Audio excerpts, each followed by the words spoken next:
आपको जानकारी दे दें कि रेसलर बबीता फोगाट ने किया ट्वीट, हम अपनी लड़ाई लड़ने में सक्षम हैं।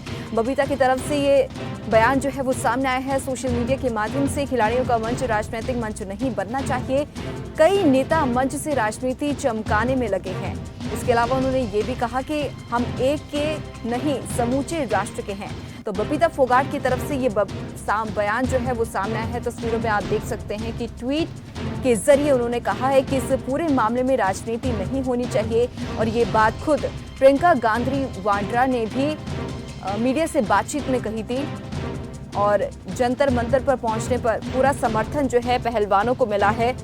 सांसद दीपेंद्र हुड्डा भी मौके पर मौजूद रहे। और इस बीच आपको ये भी बता दें कि प्रियंका गांधी भी मौके पर उपस्थित रही। उन्होंने लोगों की समस्याएं सुनी, पहलवानों की समस्याएं जो हैं बड़ी ध्यान से सुना है। और इसके बाद अब बबीता फोगाट का ये सोशल मीडिया के जरिए बयान जो है वो सामने आया है।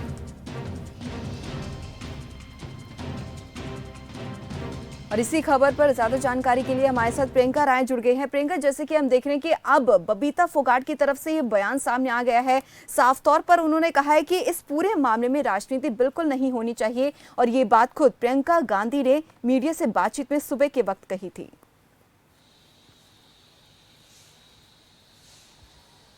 जी दीपाली, देखिए सुबह सुबह प्रियंका गांधी खिलाड़ियों से मिलने आई और साफ तौर पर उन्होंने कहा कि खिलाड़ियों के मंच के मैं ये कहना चाहती हूँ कि मेरा साथ इन खिलाड़ियों के साथ होगा।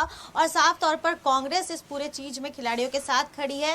उन्होंने पर्सनल तौर पर ये बात भी कही कि मैं पर्सनल तौर पर ये जानना चाहती हूँ कि बृजभूषण शरण को अब तक क्यों नहीं बर्खास्त किया गया, वो क्यों MP भी बने हुए हैं। ये तमाम सवाल पर्सनल नोट पर प्रियंका गांधी करती हुई नजर आई। तो वहीं जो बात की आपने बबीता फोगाट के जो ट्वीट की, उन्होंने ट्वीट करके कहा कि जिस तरीके से ये तमाम राजनीतिक दल खिलाड़ियों का मंच का इस्तेमाल करते हुए राजनीति कर रहे हैं वो कहीं ना कहीं सही नहीं है।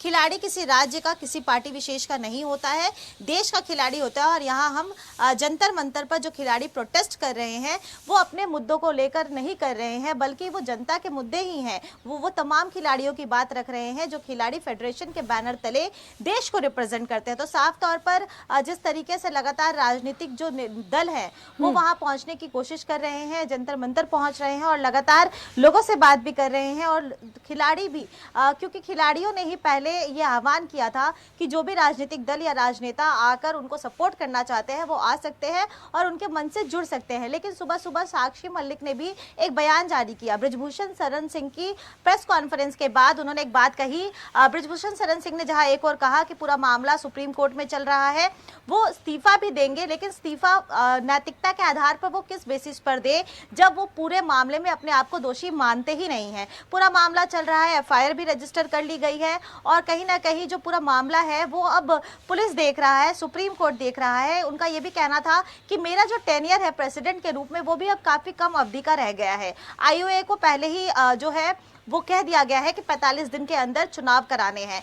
तो फिर ये जो तमाम मामला है वो खिलाड़ी हर दिन अपने बयान को क्यों बदलते हैं। पहले FIR करने की बात कह रहे थे, लेकिन अब इस्तीफे पर चले आए, प्रधानमंत्री मोदी का आह्वान कर लिया।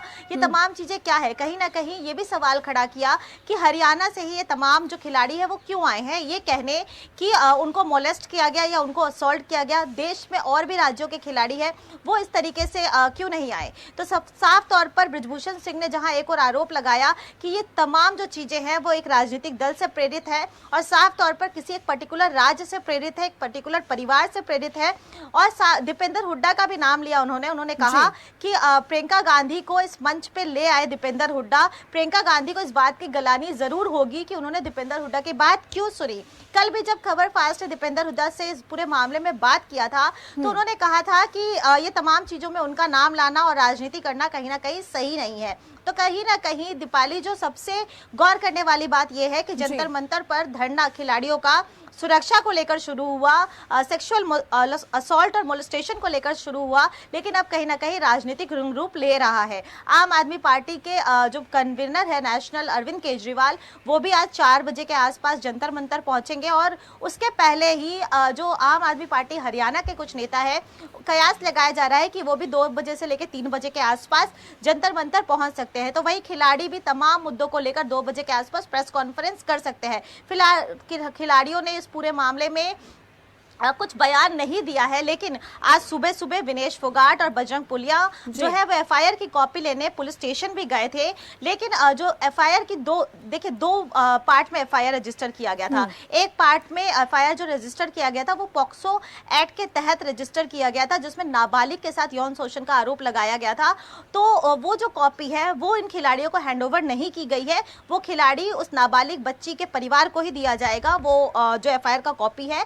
लेकिन जो एफआईआर दूसरे पार्ट में दर्ज किया गया था, यानी कि वो आरोप जो बाकी खिलाड़ियों ने लगाया है, जो एडल्ट खिलाड़ियों ने लगाया है, वो कॉपी हैंडओवर की गई है। खिलाड़ी जो है वो साफ तौर पर अभी कुछ बोलने से कतराते हुए नजर आए, लेकिन हो सकता है कि प्रेस कॉन्फ्रेंस के माध्यम से वो अपनी बात भी कहे। सुबह दीपेंद्र हुड्डा भी पहुंचे, प्रियंका गांधी भी पहुंची, और दीपेंद्र हुड्डा कल भी आए थे। करीबन 1 से 1.5 घंटे वो खिलाड़ियों के बीच बैठे, उनसे बातें की, उनके मुद्दों को जाना। उसके पहले भूपेंद्र सिंह हुड्डा भी पहुंचे थे, और साफ तौर पर कहीं ना कहीं जिस तरीके से ये तमाम आंदोलन को राजनीतिक रंग रूप देने की कोशिश की जा रही है, हर राजनीतिक दल पहुंच रहा है मंच पर अपने अपने मुद्दों को लेकर, अपने अपने तरीके से। लेकिन प्रियंका ऐसे में ये देखा गया है कि जब प्रियंका गांधी वाड्रा ने मीडिया से बातचीत की है, साफ तौर पर उन्होंने ये कहा है कि इसको पॉलिटिसाइज बिल्कुल भी ना करें, राजनीतिकरण बिल्कुल भी ना करें इस मामले पे, क्योंकि राजनीतिकरण अलग चीज है।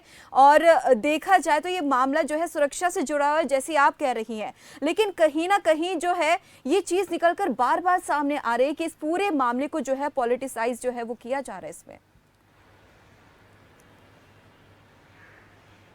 जी दीपाली, देखिए बिल्कुल जिस तरीके से खिलाड़ी भी हैं, उन्होंने भी कहा कि सुरक्षा जो है वो काफी महत्वपूर्ण है। सुरक्षा और सुरक्षित रहना, ये तमाम चीजें जो है वो कहीं ना कहीं काफी इंपॉर्टेंट हो जाता है। और इसीलिए शायद कल सुप्रीम कोर्ट में कपिल सिब्बल ने भी ये बात कही कि खिलाड़ियों को सुरक्षा प्रदान करना होगा, क्योंकि बृजभूषण शरण के खिलाफ ऑलरेडी 40 एफआईआर दर्ज है, और जिसमें 302 के तहत भी बहुत सारे मामले हैं। तो साफ तौर पर कहीं ना कहीं सुरक्षा एक अलग लेवल पर एक जरूरी चीज तो है, लेकिन जिस तरीके से खिलाड़ी जंतर मंतर पर प्रदर्शन कर रहे हैं और राजनेताओं के आने का सिलसिला शुरू है, देखना ये होगा। सबसे महत्वपूर्ण बात यह है कि खिलाड़ी जिस मंशा से आए थे, पहला पार्ट तो पूरा हो गया, एफआईआर दर्ज हो गया, लेकिन अब वो मांग कर रहे हैं कि उस बृजभूषण शरण को एमपी के पद से भी इस्तीफा दे देना चाहिए। उसके साथ ही साथ जो अध्यक्ष के रूप में वो बने हुए हैं वो हटा देना चाहिए, और फिर जांच होनी चाहिए, उनको अरेस्ट करना चाहिए। ये तमाम चीजें हैं, यानी कि कड़ी दर कड़ी जो चीजें हैं, क्या वो पूरी होती हैं, कब तक पूरी होती हैं, ये जो तमाम जो खिलाड़ी बैठे हुए हैं जंतर मंतर पर, ये कितने दिन तक और जंतर मंतर पर रहते हैं। क्योंकि एक खबर ये भी निकलकर सामने आ रही थी कि विनेश फोगाट कहीं ना कहीं जो है वो अभी स्वस्थ नहीं है, कुछ जो है उनको बॉडी तकलीफें हो रही हैं। तो साफ तौर पर कहीं ना कहीं जिस तरीके से मौसम की मार भी कह सकते हैं, गर्मी का समय है, और साफ तौर पर खिलाड़ी जो है वो पर्याप्त रूप से ये तो देखने वाली बात होगी कि क्या ये धरना प्रदर्शन यूं ही जारी रहेगा या फिर क्या कुछ इस पूरे मामले में निकलकर सामने आता है। वैसे देखा जाए फिलहाल के लिए तो अभी बड़े बड़े राजनीतिक दल है वो आना शुरू हो गए। चलिए, बहुत बहुत धन्यवाद प्रियंका राय इस तमाम जानकारी के लिए।